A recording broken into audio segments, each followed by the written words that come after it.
What does she have to fear if she's telling the truth? Blake Lively falters in court as Megyn Kelly exposes each lie, escalating the legal fight with stunning revelations. Time and time again, she accuses him of doing something, which then when you hear the full context is an absolute nothing burger. Megyn Kelly digs deep, revealing irrefutable evidence from texts to receipts, leaving Blake with no escape.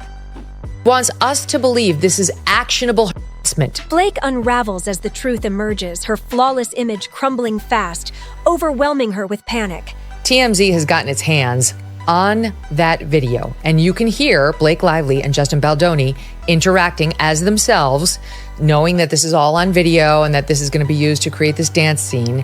And no such moment is shown. Buckle up, because we're about to dive into the wild drama between Justin Baldoni and Blake Lively. Blake's complaint claimed Justin crossed a line during a silent montage scene, accusing him of whispering something inappropriate and getting too close. But here's the shocking reveal. TMZ found the video, and it tells a completely different tale.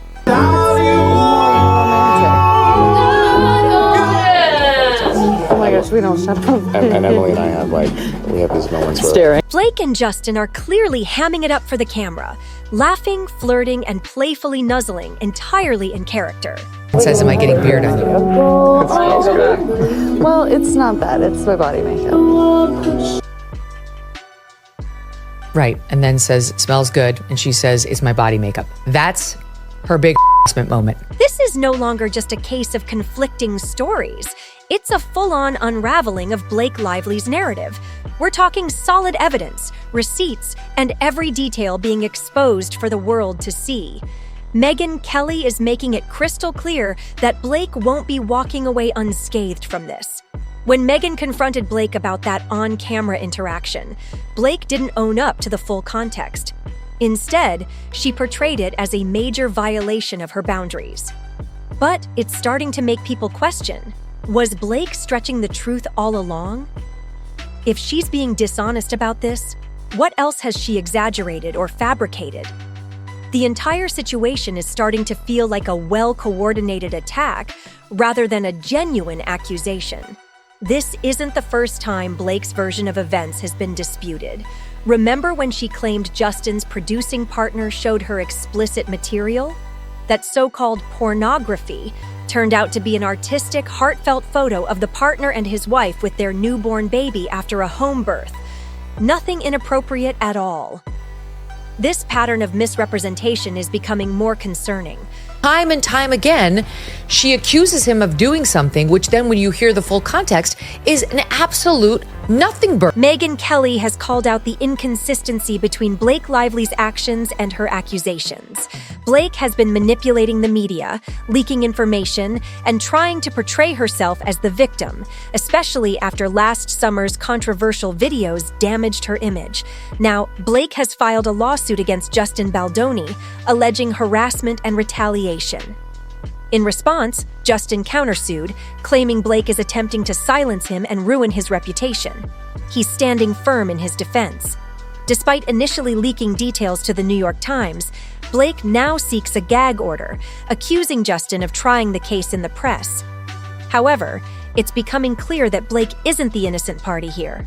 Rather, it appears she's been working strategically to control the narrative and silence anyone who might reveal the truth.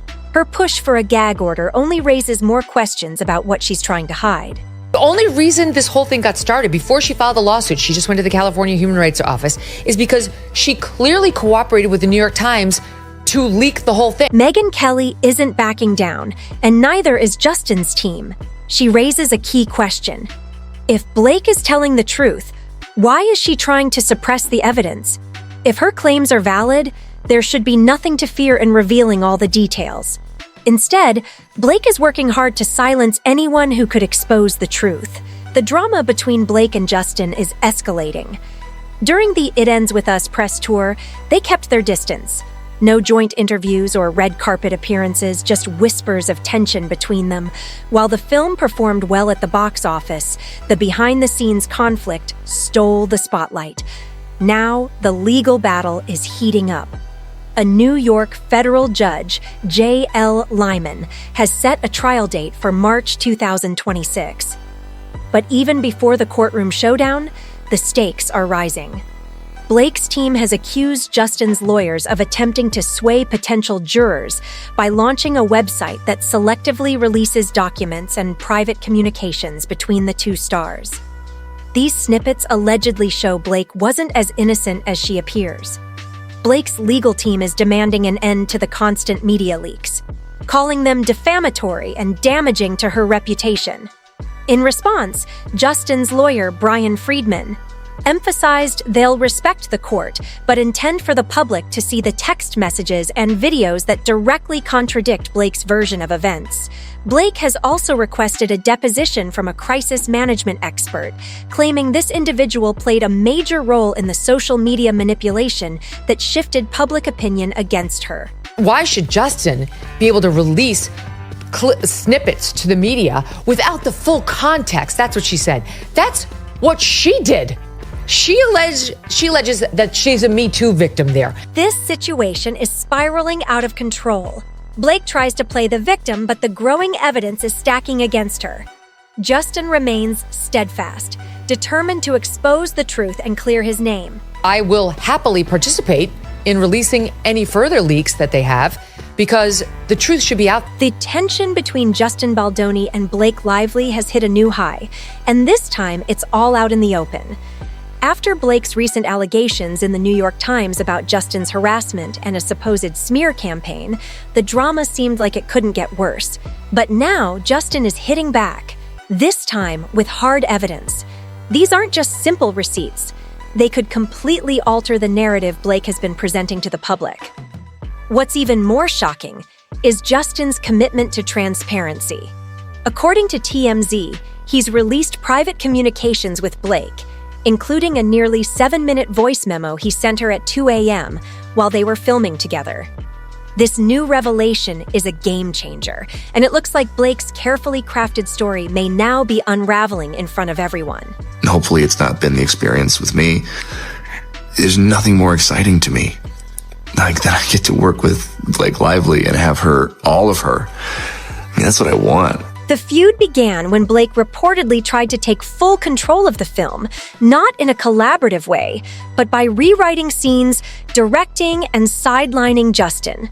Her desire to dominate the creative process sparked tension, leading to Justin feeling pushed aside. This frustration ultimately led to his lengthy voice memo, a dramatic response to her actions and the power struggle behind the scenes. What in fact happened was Justin didn't Blake. Blake was interested in wresting control of this movie away from Justin, who was the director and the producer. She was just an actor. In Hollywood, it's unusual for a co-star to try to take full control of a film. Blake, however, allegedly tried to dominate the creative process, rewriting scenes and sidelining Justin, despite not holding roles as director or writer. Some believe she used her fame and her husband Ryan Reynolds' star power to push Justin into submission. From his perspective, Justin claims Blake's harassment allegations were a diversion designed to deflect attention from her own power grabs. He says he made significant efforts to meet her demands, but the real kicker is the voice memo, a 7-minute apology at 2 a.m. from someone accused of harassment. The memo, full of desperation and groveling, paints a picture of Justin terrified of upsetting Blake, and even more so, her powerful husband, Ryan. The entire situation reeks of tension and power struggles behind the scenes. I'm really sorry. I for sure fell short, and you worked really hard on that. At one point, Justin even cracks a joke about Blake breastfeeding while listening to his 7-minute rant. Who records and saves something like that? It's someone trying to protect themselves from a PR disaster. This drama goes beyond just their personal conflict. It's also about how the public views them. Blake's accusations triggered a media frenzy, with outlets like the New York Times questioning if they'd been manipulated into publishing negative stories about her. Justin was even accused of masterminding a Blake Sucks smear campaign. However, entertainment lawyer Brian Friedman claims it was Blake's PR team that leaked damaging stories about Justin first. not the other way around. Talk about stirring the pot. As for the film, Justin's biggest issue was that Blake didn't just want to contribute. She demanded full control. When she didn't get her way, she allegedly used her personal narrative as a weapon against him. It's a classic, he said, she said. But Justin's voice memo and text messages add depth to the story.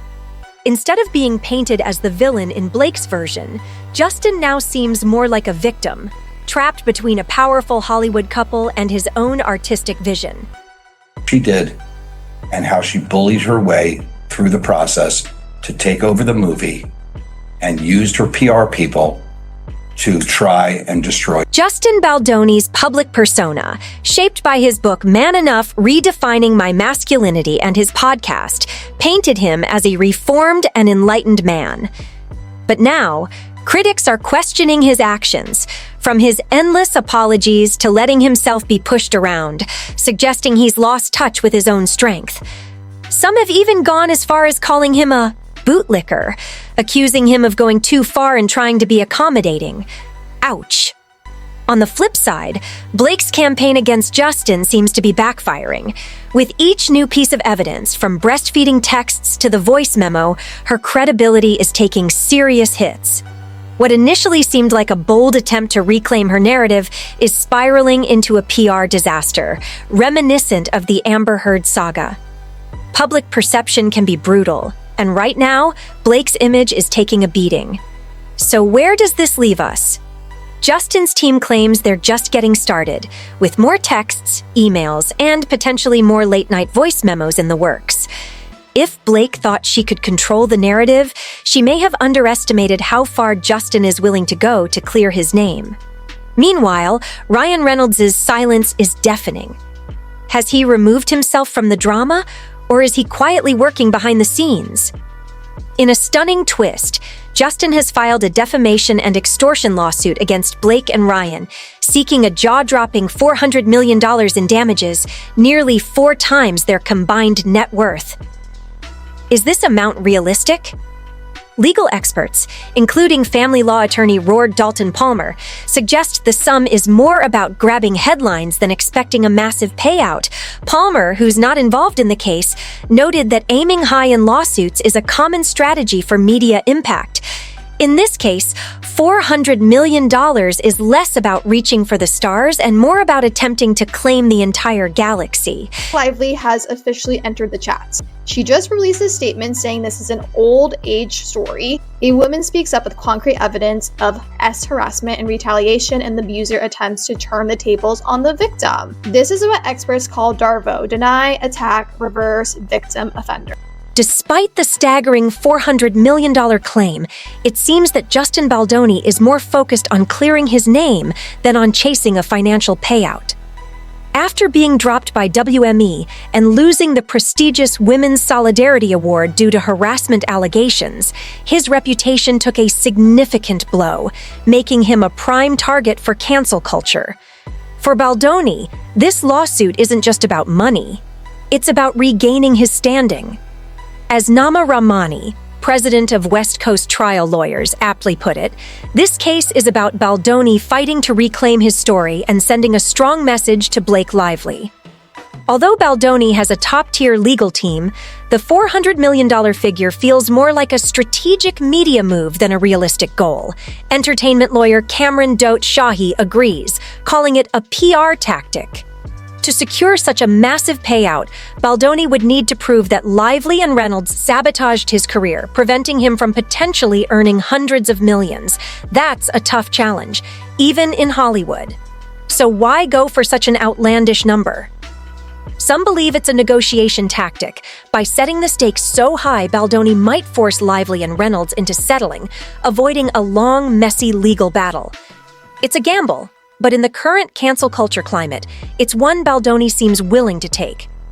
If Baldoni can convince the court that he's entitled to even a fraction of that amount, the financial impact on Lively and Reynolds could be devastating. With a combined net worth of around $11.5 million, Lively at $30 million and Reynolds at $71.5 million, a payout close to Baldoni's claim could have serious consequences. Ultimately, this case is about more than just money. It's a battle of public narratives.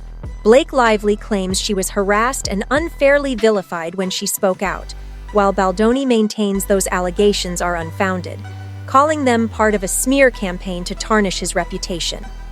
As the tension builds, Hollywood insiders are watching closely. Will Baldoni's bold legal strategy succeed, or will it backfire? Feel free to share your thoughts in the comments below. If you enjoyed this video, don't forget to like, share, and subscribe to the channel for more content.